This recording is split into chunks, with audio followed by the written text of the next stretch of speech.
senators asked him, vehicles in this country are identified by their registration numbers. There is no other method of identifying vehicles. He said, no, he has another method.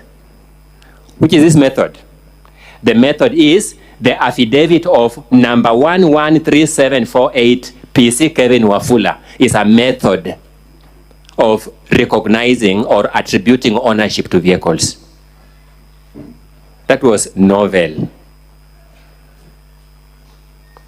I think the County Assembly's star witness elevated jokes to legendary heights.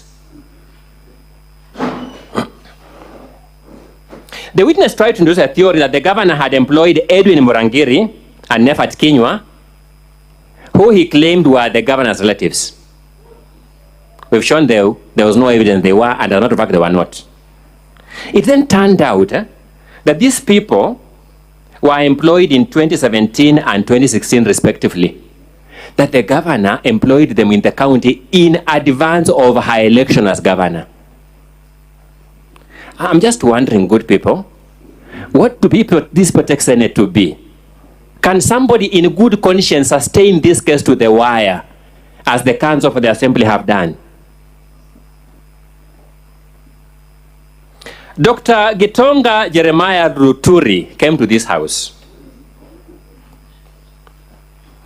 I would invite you to look at the affidavit of that witness, but I'll not read it because of time.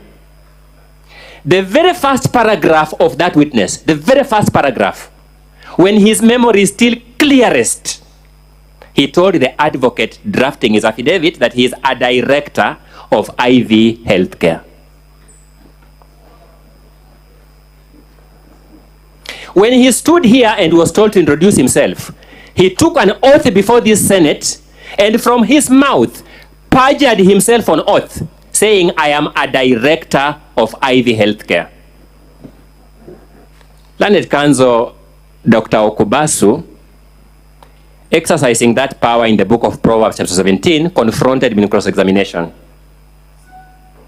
He asked him, if this Senate were to take the liberty and call a Form CR12 from the company's registry, would you appear on that CR12 as a director of IV Healthcare? He stuttered, and in that moment spoke about 3 other companies completely not mentioned in that affidavit. It turned out he was not a director of IV Healthcare. At paragraph 8 of his affidavit, which was read to him,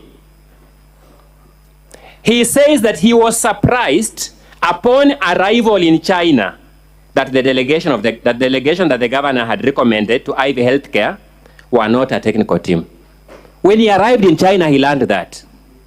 It turned out the man never went to China. He stuttered.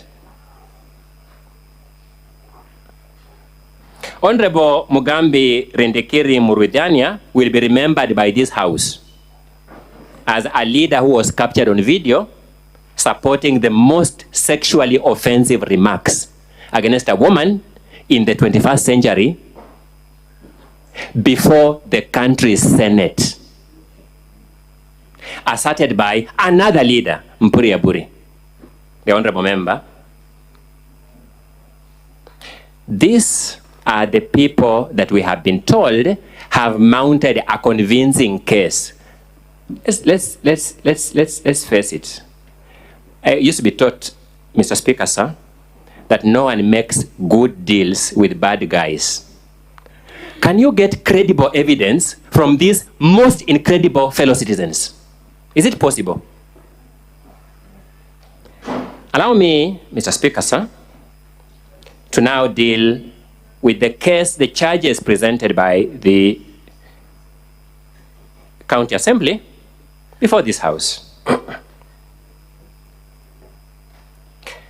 From the very outset, allow me to very humbly invite the honorable senators to administer a caution to themselves individually as you consider this matter.